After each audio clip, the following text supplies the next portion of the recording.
Imagine this. You've been married for over a decade. You trust your husband, you trust your best friend. But what if one day you discover they've been trusting each other behind your back?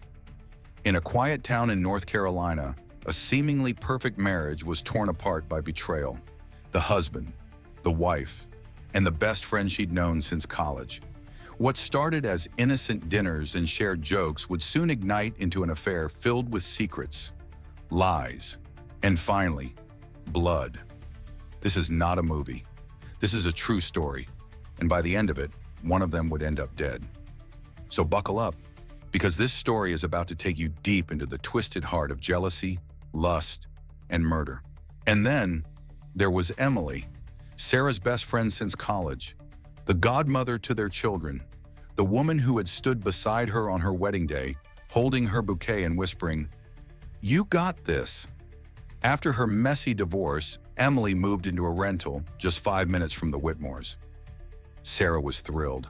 They could have wine nights again, movie marathons, Sunday brunches. What Sarah didn't expect was how close Mark and Emily would get. At first, it was harmless. Emily helped Mark decorate his new office. Mark fixed her leaking sink. They laughed a lot, a little too much. Sarah noticed, but she brushed it off. "They're like siblings," she told herself.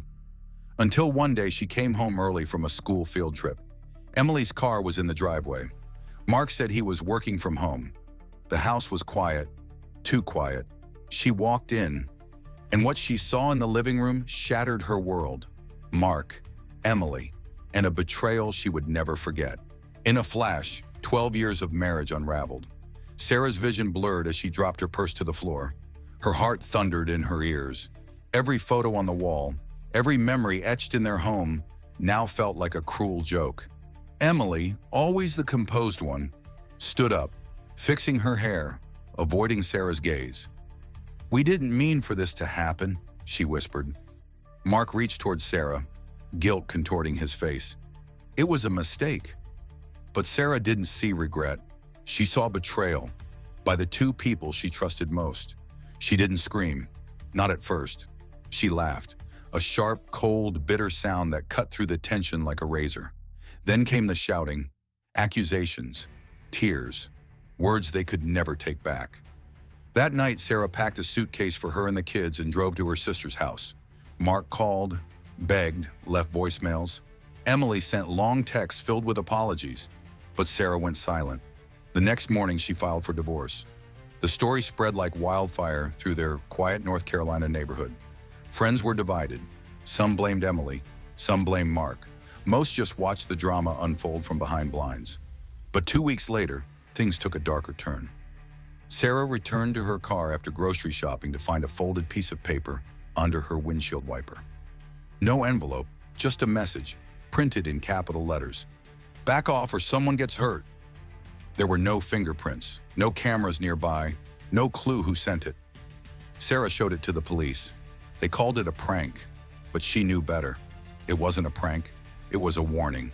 And whoever sent it meant every word. "Caller, there's been a shooting. Someone's been shot. Please hurry." The call came from Emily's townhouse. When officers arrived, they found her on the floor, near the foot of her staircase. One bullet to the chest, blood soaked into the carpet. The glass of red wine spilled near her hand, still slowly dripping. Mark was on his knees beside her, trembling, muttering the same words over and over. "I didn't mean to. I didn't mean to." The gun, his registered Glock, lay on the kitchen counter. One shot fired. He was taken into custody, barely coherent. At the station, his story was chaotic. He claimed Emily had been depressed, unstable, and had found the gun in his bag when he came over. He said she was drinking heavily, yelling at him, accusing him of ruining her life. She grabbed the gun. "I tried to take it from her. It went off," he insisted. But the physical evidence told a different story. No fingerprints, but marks. No blood spatter on Emily's hands. No sign of a struggle in the living room. And then there was the footage. Security video from a neighbor's Ring camera. It showed Mark arriving at 7:56 p.m., wine bottle in hand, casually dressed. No signs of panic, no urgency, Just a man walking into a house like he'd done it 100 times before. Even more damning, he didn't call 911 until nearly 10:30 p.m., over half an hour after the estimated time of death. Investigators were baffled. If it was an accident, why the delay? As detectives dug deeper, it became clear this wasn't a moment of passion or panic. It was premeditated. The question now wasn't just what happened, but why? And who else knew the truth? In her bedroom, detectives uncovered a hidden drawer beneath her nightstand. Inside was a second phone, a burner, one that no one knew about, not even Mark, allegedly. The phone contained months' worth of messages, hundreds of texts between her and Mark, many romantic, some desperate, and some deeply threatening. One message from Emily read, "You promised me she wouldn't get in the way. You lied."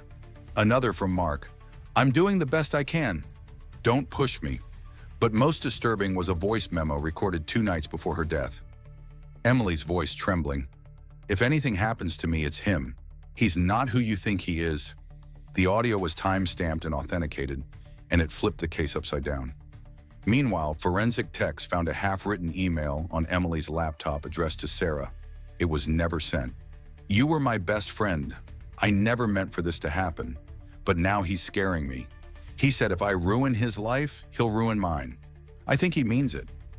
With this new evidence, prosecutors believed they had enough for a conviction, but Mark's defense team pushed back hard. They claimed Sarah had motive, rage, opportunity, an internet search history that included, how long does gunpowder residue stay on skin? Can text be faked in court? Self-defense laws, North Carolina. The media went into a frenzy. Talk shows dissected every theory. Some pointed fingers at Sarah, saying heartbreak could make anyone snap. Others believed Mark was the true manipulator all along. But one thing was clear. Someone had planned something, and someone was about to pay. Mark sat at the defendant's table, clean-shaven, wearing a navy suit. Across the aisle, Sarah sat in silence, expression unreadable. Emily's parents were there too, clutching tissues, their faces hardened with grief. The prosecution opened strong. They painted Mark as a narcissist who manipulated 2 women for years.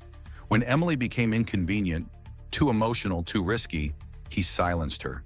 They presented the burner phone texts, the threatening voice memo, the timeline, the delay in calling 911, the angle of the bullet fired from above, downward, suggesting Emily was sitting or on the floor. The defense countered that Emily had been emotionally unstable and suicidal. They argued that the gun went off during a struggle, citing minor bruises on Mark's forearms.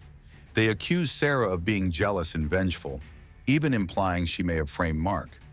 Then came the turning point, a surprise witness, a bartender from a local pub. He testified that 2 nights before Emily's death, he overheard a heated conversation between Mark and Emily. He remembered Mark saying, "If you say anything to Sarah, you'll regret it."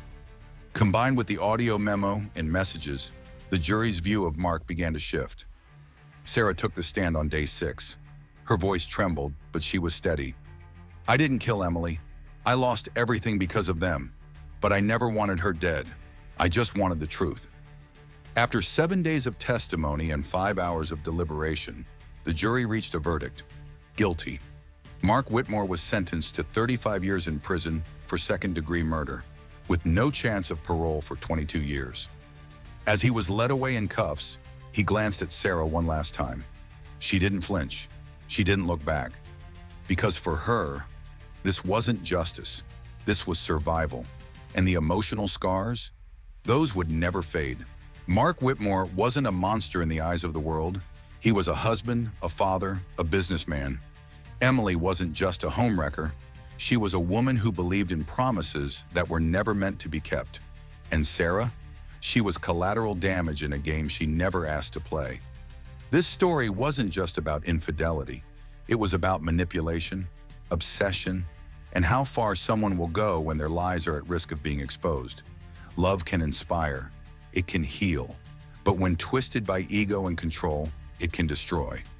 One affair, one bullet, one life lost, and another locked away forever. The true tragedy? It all could have ended with honesty, with walking away, with accountability, but instead it ended in blood. Let this be a reminder. Secrets don't stay buried. Lies always leave a trail. And no matter how perfect something may look from the outside, behind closed doors, anything can happen. So choose your truths carefully and never underestimate what a broken heart or a guilty conscience can do. Because in the end, love didn't kill Emily, the silence did.